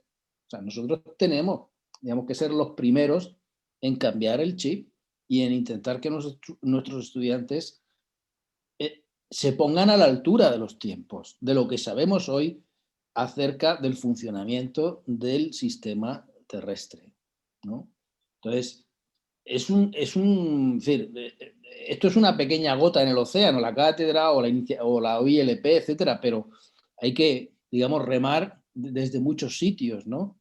Pero nuestro objetivo es intentar salvar ese enorme desequilibrio entre lo que ya sabemos de lo que está ocurriendo, ¿no? En nuestro planeta y lo que todavía sigue dominando en las políticas de los gobiernos, de los organismos internacionales, etcétera, ¿no? Esto, bueno, esto de que cuando un Estado tomaba medidas de protección medioambiental, pasó en Canadá, ¿no? De, por ejemplo, incentivar los impuestos ecológicos, ¿no? Incentivar a empresas no contaminantes y gravar a empresas contaminantes, estas empresas denuncian al gobierno ante la Organización Mundial de Comercio y le piden compensaciones económicas. ¿Pero esto qué es? Es decir, hay un desequilibrio entre lo que debe hacerse y lo que de hecho todavía sigue rigiendo en la ley mercatoria internacional, la ley comercial internacional. Es que realmente las empresas tienen mucho más poder, ¿no?, que los ecosistemas. Y el beneficio es más importante que la destrucción del ecosistema. Y eso es como una ley de hierro que hay que cambiar. No puede ser que la tasa de beneficio de las empresas sea más importante que los derechos de las personas o que la vida de los ecosistemas. No puede ser. Y eso va a suponer realmente un cambio cultural muy importante, ¿no? Un cambio cultural muy importante. Conrado había pedido la palabra, pero creo que... No, pero escucha, Alicia, Alicia, han preguntado que querían, por el chat, preguntan ejemplos de donde se ha conseguido, la lucha esa se ha conseguido. Y como hay ejemplos muy bonitos y muy, pues Teresa o Antonio los podrían contar ejemplos concretos del mundo, se ha conseguido que la naturaleza tenga derechos. Voy a contestar breve para que otro de mis compañeros pueda seguir. Yo estos casos, como os he dicho, los estudié hace 2 años en el Centro de Justicia y Clima de la Universidad de Reading. El centro estaba físicamente en la Facultad de Derecho, pero ahí estábamos no solamente juristas, los que más nos salvaron ahí en la nueva idea eran los químicos, los meteorólogos, sobre todo los más valientes, alucinaban del pensamiento de los juristas y de los politólogos, porque estos trataban de frenar esa figura. Pero bueno, la figura en la que ya se ha reconocido, yo como me interesaba saber cómo se había hecho jurídicamente, hay 2 vías. Una es la vía jurisprudencial, que en este caso el ejemplo paradigmático es la sentencia del Tribunal Constitucional de Colombia, que la sentencia fue en 2016, fue la primera, o sea, el paradigma de reconocer derecho a la naturaleza fue este, pero era tan revolucionaria que se la mantuvieron en secreto hasta 2017. Por eso, cuando se estudia este caso, mucha gente ve 2017, pero yo que me estudié la sentencia directamente, que son casi 300 páginas, fue realmente 2016. Y ese es el caso que más nos sirve a nosotros, a nuestro derecho. Primero, tenemos que tener en cuenta que estamos hablando de derechos humanos, es decir, el documento nuestro es la Declaración Internacional de Derechos Humanos. Nuestro marco jurídico es el ámbito global. Por tanto, el que un país lo reconozca, eso es vinculante para nosotros. Ya no vale decir, es que esto ha sido Latinoamérica, eso no sabe nada. Bueno, tengo que decir que los colombianos, los juristas colombianos son de lo mejor que hay, y el Tribunal Constitucional chapó. Entonces, de los casos que voy a decir, el más parecido al nuestro Estado social de derecho, es el caso colombiano, que su constitución es del mismo corte que la nuestra, porque nosotros, aparte de colonizarlo en otros sentidos, lo colonizamos también jurídicamente. Pero claro, ellos llevan en su sangre lo que ha hecho Fernando, otra visión de la vida mucho más inteligente que la nuestra, ¿no? Entonces, lo que hizo el Tribunal Constitucional ahí fue, ante la petición de los pueblos ribereños del río Atrato, el río Atrato está en una de las zonas más ricas de biodiversidad del planeta, en la zona del Chocó. Entonces, los pueblos ribereños estaban demandando lo que sería una nueva generación de derechos sociales, que son los que se llaman derechos bioculturales. Para ellos, el río era su fuente de alimentación, de agua, incluso su fuente espiritual. Entonces, ellos tenían claro que querían tener derechos bioculturales, porque estaba unido la biología a la cultura. Pero el Tribunal Constitucional, en una lección magistral, al final, en el fallo, que es cuando él puede crear, él dice, como órgano jurisdiccional, soy el único que puede crear derecho, dentro de los límites de la ley. ¿Por qué? Porque el Tribunal Constitucional es el que interpreta la Constitución según el contexto. Él afirmó, estamos en el antropoceno, no estamos ya simplemente en un modelo social avanzado para repartirnos los derechos entre toda la humanidad, sino que tenemos que repartir los derechos con las demás especies porque es lo que nos está diciendo la nueva realidad. Entonces, tenemos que interpretar el Estado social de derecho en el marco del antropoceno y tenemos que irnos a un nuevo modelo de justicia que reconozca esta relación. Entonces, a partir del modelo de la justicia ambiental, climática y ecológica, dicen, no solamente reconocemos derechos bioculturales, que es lo que me han pedido a todos los pueblos indígenas. Bueno, tengo que decir que llegó al Tribunal Constitucional después de negarle esta petición todos los ayuntamientos, todos los organismos administrativos y todos los tribunales, primera instancia, segunda instancia, hasta que llegan al Constitucional. Entonces, el Constitucional dice, no solamente echo para atrás todos los fallos de tribunales anteriores y condeno a todas las administraciones que han negado estos derechos y les otorgo derechos bioculturales, sino que ahora, por la potestad que me confiere la Constitución, creo una nueva generación de derechos para la naturaleza. Y declaro que el río Atrato tiene personalidad jurídica y derechos propios. Si no queréis leer la sentencia, al final, en el fallo, cuando crea, empieza a dar órdenes. Las órdenes no solamente la da una ley, sino que la da una sentencia. Es decir, si a ti te cae una sentencia y te dice que le tienes que pagar no sé cuánto a tu vecino, como no le pagas, te ejecutan. O sea, te ejecutan la cuenta, te llevan a la cárcel, es decir, lo tienes que cumplir sí o sí. Pues en el fallo ordena a todos los ministerios, incluido a los militares, todo lo que tienen que hacer. Entonces, al Ministerio de Asuntos Sociales, a todas esas personas que están viviendo, las multinacionales que están contaminando el río, le tiene que dar otro trabajo. No es el cuento que nos cuentan. No, es que hay que seguir produciendo armas porque si no se quedan sin trabajo. Bueno, y si matan a todos los niños de Yemen, ¿qué? Ah, no, es que hay que... Eso es indigno de que lo digan nuestros poderes políticos. O sea, a estas personas no hay que dejarlas sin trabajo, pero no hay que justificar la pérdida de un trabajo matando a otras personas. Pues esto da igual, o sea, ellos le dicen claramente, estas personas no van a perder su trabajo, tienen que hacer una transición justa. Y así se lo va ordenando a todo. Otra vía, esta sería la vía jurisprudencial.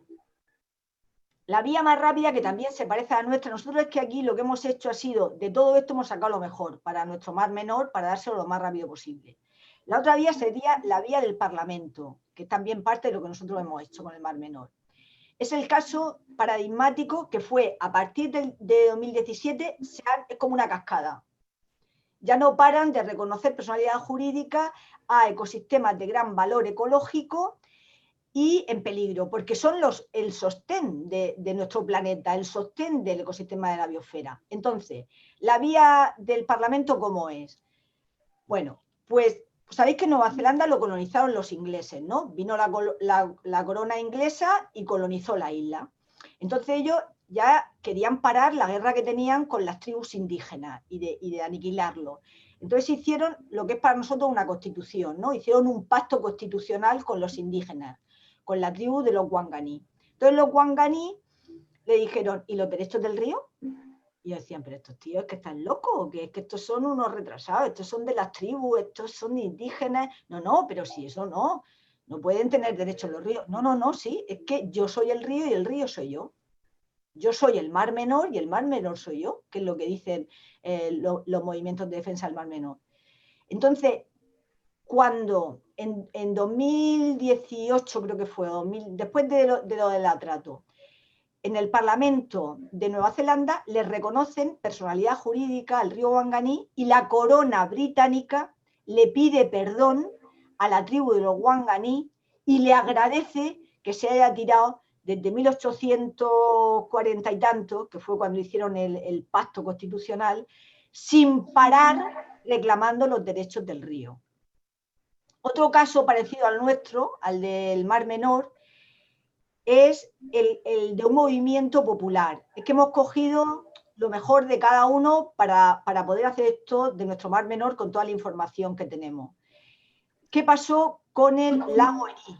Que esto fue ahora, viviendo yo aquí, que yo lo descubrí ya en 2019, uno de mis alumnos, en su trabajo de fin de carrera, hizo lo del lago Erí, y entonces él ahí se dio cuenta que se le había quitado los derechos al lago Erie después de haber sido reconocido un tribunal federal de Estados Unidos. Y él estudió el porqué.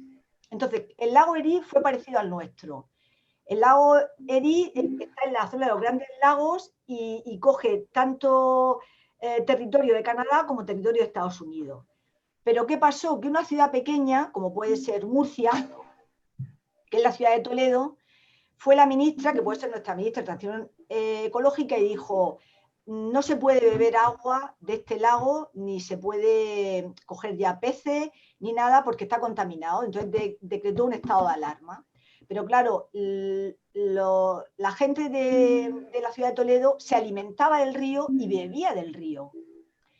Entonces empezaron a a tener niños problemas que si veis el caso que estudiáis, pues causa mucho dolor, porque son niños muy pequeños que tienen un tic nervioso que no paran de moverse desde que nacen, ¿no?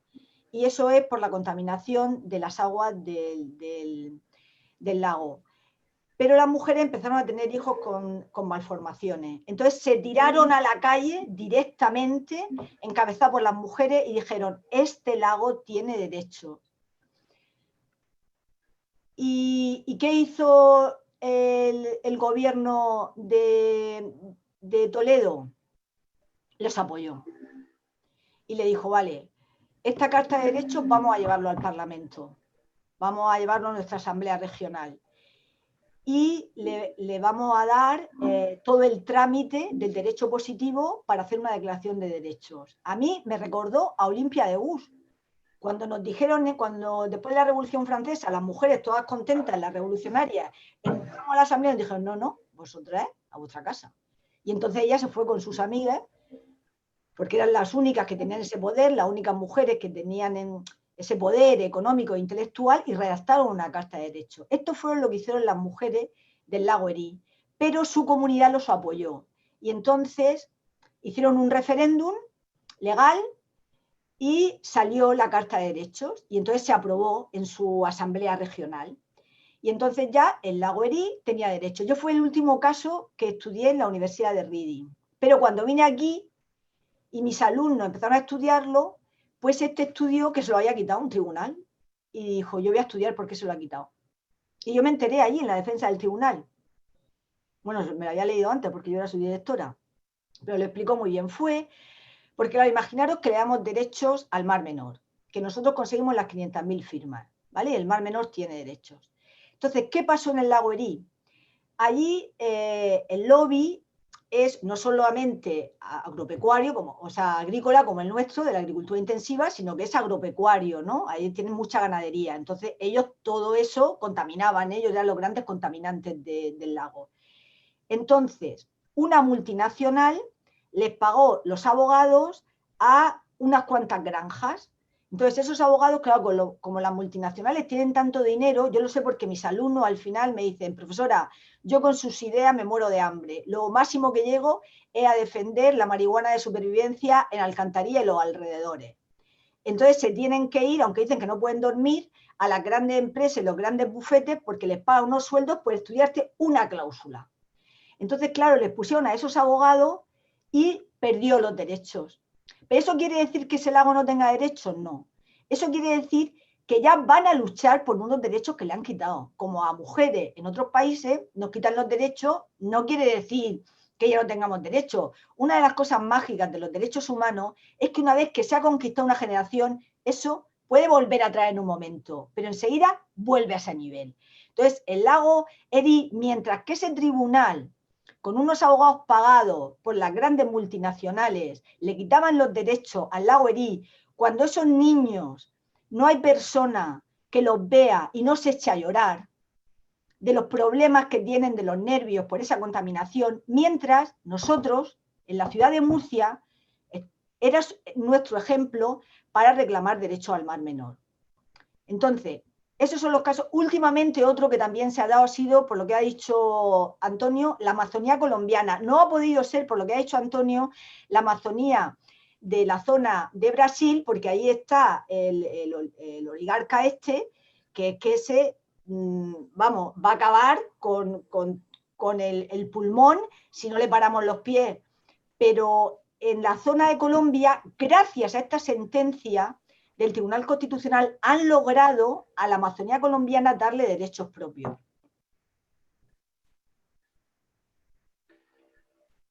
Alicia, Pedro luego quería contestar también a esta pregunta. Pedro. Y hay una mano también. Es que esta es una pregunta. Vale, Pedro pues, quiere contestar. Y luego, muchas veces, si te parece, le damos la palabra que la está y ya terminamos. Por la hora que es, cerramos ahí. Entonces, Luis, le damos la palabra a Pedro. Para intervenir. Conrado, perdona. Luis Carlos Roldán lleva ya tiempo pidiendo la palabra. Sí. Bien. ¿Puedo hablar, Alicia? Sí, bueno, Pedro, ¿cierras tú? Vale, venga, sí. Bien, bueno, en primer lugar quería felicitar a Foro por el Pensamiento y el Diálogo por estas magníficas actividades que organiza periódicamente y desde luego la de hoy ha sido formidable, fantástica. También felicitar a Conrado, que sé que ha sido coordinador de toda la gente, de todos los ponentes que estáis aquí, y para mí, permíteme que lo diga, ha sido una gran sorpresa cuando me he encontrado con una antigua compañera y buena amiga, después de hace 20 años o no sé cuántos años. Así que, Alicia, un placer. Bueno, yo quería felicitar también a todos los ponentes, pero algunos es que me han impresionado. Por ejemplo, Fernando, que has dicho, habla cómo los indios hablaban de la madre naturaleza y que el hombre pertenece a la naturaleza, no a la tierra, no la tierra al hombre. Claro, por supuesto que sí. Bueno, la catedrática María Teresa Vicente, creo que, que exista una cátedra que yo no conocía de derechos humanos y de derechos de la naturaleza es una idea genial. Pero además, la defensa que has hecho en tu ponencia, en tus diversas intervenciones, ha sido fantástica y claro, has dicho que si se degrada el medio ambiente, se degradan los derechos humanos. Estoy totalmente convencido. Sin embargo, hay algo que me llama la atención y es lo que no acabo de comprender. Y hago una ligera alusión a la diputada María Dolores Martín, en el sentido de que hablaba ella de liderar este tema, y yo creo que donde van por caminos separados. Tanto el talento intelectual que representa la universidad, como el interés político, como el interés económico agrícola, o el interés de las asociaciones ecologistas. No coincidimos, porque ¿cómo es posible que estamos diciendo lo del vertido cero, aún sigue habiendo diariamente vertidos al Mar Menor? Se acaba de aprobar una ley de presupuestos generales del Estado y tengo entendido que no viene ni un céntimo para atajar este tema. O realmente nos echamos a la calle, no 500.000 personas, sino 1,5 millones de murcianos para que esto definitivamente se corte, o si sigue entrando vertidos como entran diariamente, y están ahí, todos lo sabéis, los documentos gráficos que así lo atestiguan, o si no, no vamos a ninguna parte. Y esto se arregla poniéndose de acuerdo, por supuesto, liderando el asunto la universidad, que sois los que más entendéis, con todos los profesionales, y con dinero. Y si no hay dinero, pues lo vamos a tener difícil. Entonces no puede ser que porque en una región gobierne un partido u otro, los presupuestos no. Los presupuestos deben ir en función de la población y en función de las necesidades. Aquí tenemos un problema tremendo y los fondos pueden venir de Europa o de España o de donde sea, pero lo que está claro es que creo que ha llegado el momento de atajar definitivamente esto y que todos nos podamos felicitar. Muchas felicidades a todos y enhorabuena por haber organizado este magnífico seminario. Vale. Sí, después tiene que hablar que el Club Atalaya Ateneo de la Villa de Cieza me quiere hablar y está pidiendo la palabra y no nos habíamos dado cuenta. Tenemos que ir terminando, pero bueno, contesta María Dolores y luego...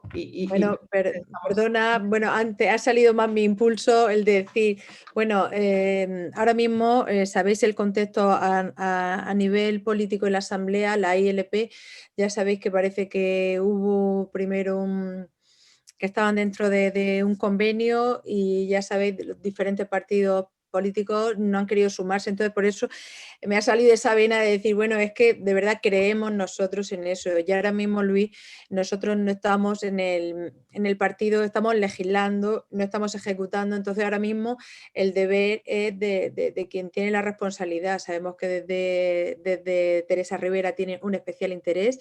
Ahora mismo se va a poner solución, pero primero tienen que poner solución los que estamos aquí. Aquí hay un nivel jerárquico y se debe de cumplir también. Entonces, debes de entender esa postura, que estamos luchando para eso, desde luego ineludiblemente, y seguiremos en esa, y se verá ese trabajo de colaboración, pero ahora mismo tenemos que ver lo que está pasando a nivel regional, que son los que tienen que empezar a ejecutar.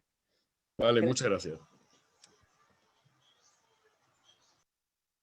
Pues ya no sé si Pedro o el Club Atalaya. Y ya terminaba, Alicia, y con Terminamos. Esto no tiene fin. Pues No, Pedro. Que hable el Club Atalaya y yo ya diré unas breves palabras. Vale, pues tienes la palabra. Hola, soy María. ¿Me escucháis bien? Sí. Vale. Bueno, yo es que me devaneo mucho los sesos con estas cuestiones porque entiendo, bueno, desde mi punto de vista estamos inmersos en una evolución completamente entrópica y la única salida a esto es insistir en el mensaje primitivo y consustancial, que es la contención, la austeridad y la gestión ineludible de la escasez rampante. Es decir, se avecina un futuro espantoso de prohibiciones, de restricciones y bueno, pues la necesidad de volver atrás en numerosos procesos e ideales y desechar de una vez la ideología del crecimiento ilimitado, el progreso y bueno, y el consumo de ciertos recursos, de servicios y de bienes. Eso por un lado. Entonces entiendo que cuando se llega a esto, porque no sé, me gustaría preguntarle a Teresa, el hecho de al final de otorgarle personalidad jurídica, en este caso, por ejemplo, al Mar Menor, es decir, dotar de derechos a la naturaleza, para mí es la muestra de que nosotros, la especie del Homo sapiens, o sea, hemos demostrado que somos unos necios incorregibles. Es decir, es un fracaso. Cuando hay que llegar a esto, o sea, esto denota el fracaso como especie. Es decir, somos la única especie que va contra sí misma. O sea, y yo celebro esta iniciativa, pero en el fondo de todo, o sea, entiendo que es porque no podemos confiar en que el ser humano sea capaz de modular su conducta. Y de hecho, yo hablaba antes, Pedro Luengo, de la conciencia ambiental, ¿no? De que parece que la gente está más concienciada y tal. Yo simplemente basándome en las estadísticas de consumo, o sea, de consumo de todo, de recursos, de bienes, yo creo que la conciencia ambiental general no va en aumento. Es decir, una cosa es tener más información y afligirse, e incluso ante los desastres que las televisiones, los desastres ambientales, que además las televisiones exhiben de una forma exultante, porque eso genera también un beneficio económico, pero otra muy, muy distinta es modular la conducta personal en sintonía con ese vigoroso comportamiento que la propia conciencia exige. Y sobre todo el intervenir socialmente, que la intervención social es mínima, además ahora en tiempos de pandemia pues es ya casi residual. Entonces, claro, por otro lado también Antonio Campilla hacía referencia que en la cuestión política los políticos están en modo zombie, ¿no? Pues yo ni tan siquiera los veo en modo zombie. Yo creo que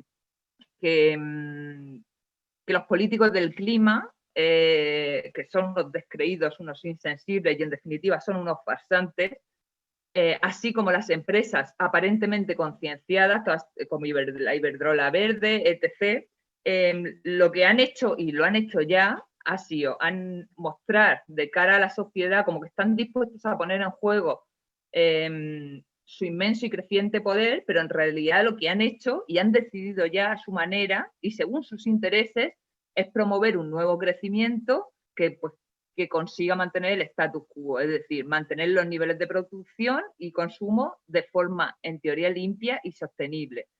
Pero al final es continuar con la marcha del desarrollo y del progreso del crecimiento ilimitado. Entonces, yo no confío, o sea, no soy muy pesimista respecto a eso y no creo, por eso creo que, bueno, pues este tipo de iniciativas serán necesarias porque no creo que como sociedad en conjunto seamos capaces de reconducir la situación.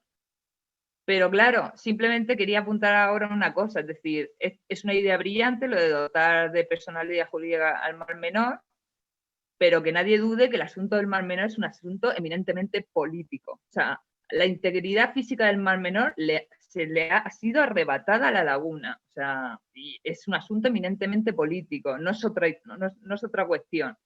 Pero claro, igual que por un lado hay iniciativas como esta para proteger o conseguir un poco defender el Mar Menor, a mí me ha llegado, pero no tengo mucha información por si alguien conoce esto, que el SCRAT, el Sindicato Central de Regantes del Traspaso Tajo Segura, Si el trasvase Tajo Segura, que es en parte origen de la situación actual del Mar Menor, está ahora creando una figura de protección jurídica para el trasvase Tajo Segura, algo semejante a dotar de personalidad jurídica al Mar Menor.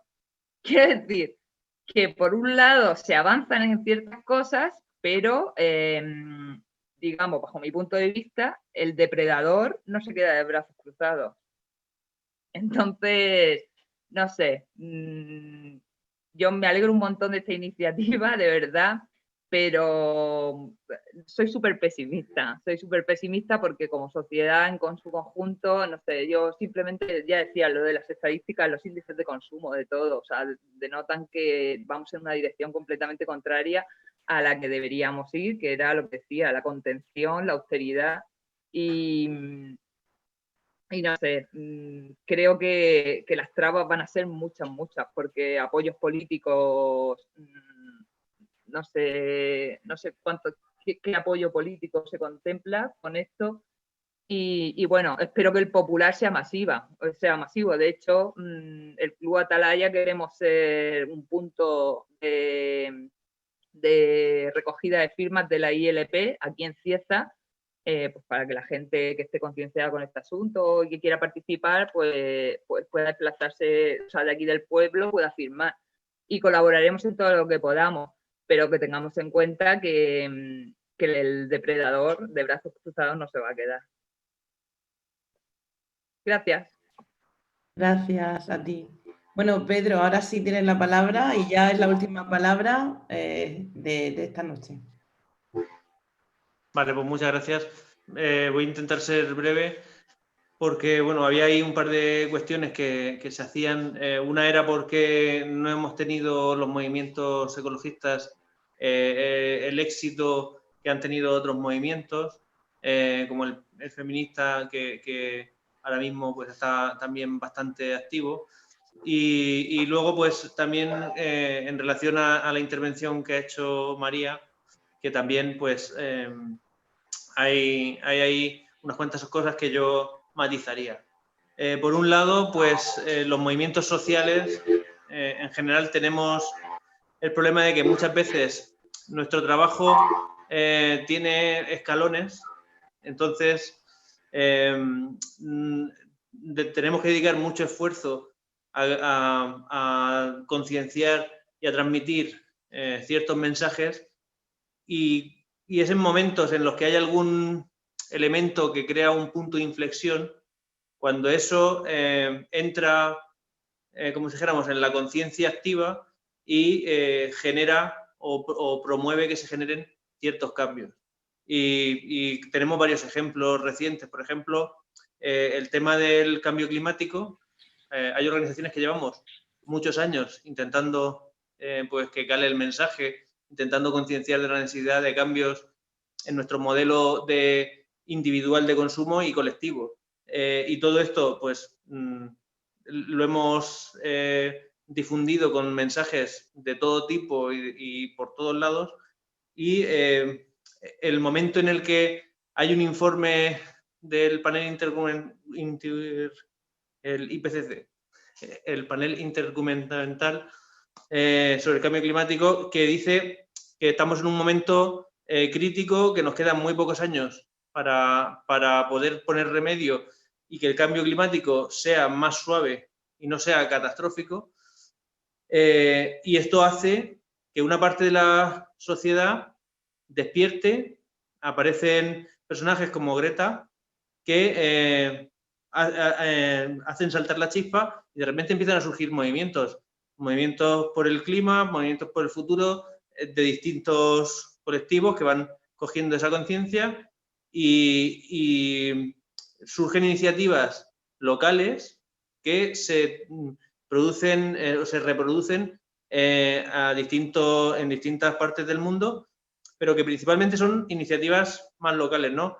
La vergüenza de volar en avión, el reducir la huella, pues comprando productos que sean de temporada y cercanos, movimientos de consumo de menos de 30 kilómetros, que te abastezcas con los productos que puedas conseguir en menos de 30 kilómetros de donde tú vives. este tipo de cosas son iniciativas que son locales o que son en un ámbito más pequeño, pero que al ser un ejemplo que se reproduce en distintas partes, al final genera un cambio. Entonces, por eso yo soy optimista en el sentido de que no podemos cambiar el mundo pensando en cambiar el mundo, sino tenemos que cambiar el mundo pensando en cambiar nuestro pequeño mundo cercano. Y cambiando nuestro pequeño mundo cercano y reproduciendo ese modelo en muchas partes del mundo, seremos capaces de cambiar el mundo.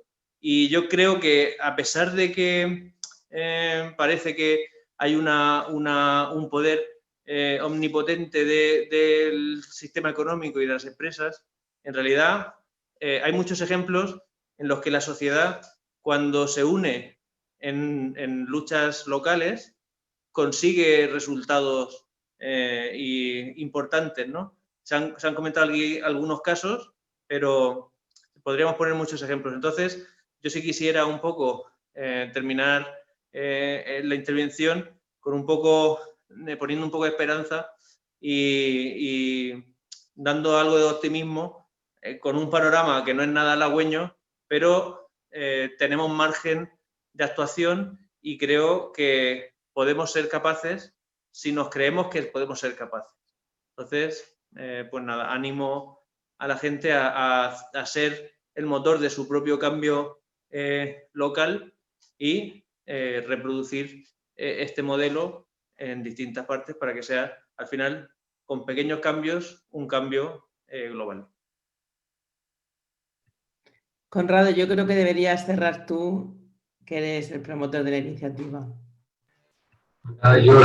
Y por ahora ya dar las gracias a todos, especialmente a vosotros, Alicia, a los invitados, como ponentes, porque hay una frase en el chat que dice que me han parecido unos ponentes increíbles. Dice, y mil gracias a todos. Yo con esa frase del chat me quedo. Mil gracias a todos y nos vemos en el foro. Tenemos otra actividad programada para el día 21 de enero, que es con Mayor Zaragoza, sobre una ponencia que también creo que va muy importante con lo que estamos hablando, que es inventar el futuro. Muchas gracias a todos y Alicia, eres tu autoridad. Adiós. Venga. Pues adiós a todos, encantada de haber estado todo este tiempo con vosotros. Hasta luego. Adiós. Adiós. Hasta luego. Gracias a todos. Gracias.